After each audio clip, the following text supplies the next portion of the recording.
Agosto 16, 2023, sa kapiestahan ni Senior San Roque. Pagbasa gikan sa Santos nga Ebanghelyo sumala ni Mateo. Si Jesus miingon sa mga tinun-an, "Kun ang imong igsuon makasala kanimo, adtua siya o pakit-a siya sa iyang sayop.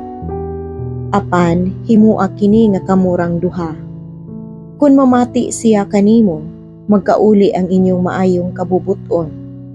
Apan kun dili siya mamati kanimo, pagdalag usa o duha ka tawo aron ang matag sumbong kapamatud-an sa duha o tulo ka saksi, sumala sa giingon sa kasulatan. Ug kun dili gayud siya mamati kanila, isulti ang tanan ngadto sa simbahan. Ug kun dili siya mamati sa simbahan, isipa siya nga usa ka langyaw o kobrador sa buhis.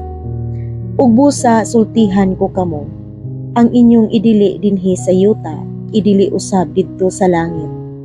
Ug ang inyong itugot dinhi sa yuta, itugot usab didto sa langit.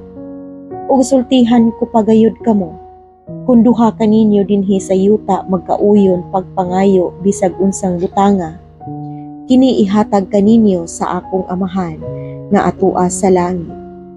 Kay kun may duha, kun tulo nga magkatigom sa akong ngalan, atua ako uban kanila." Ang Ebanghelyo sa Ginoo. Daygon ko ikaw, O Kristo.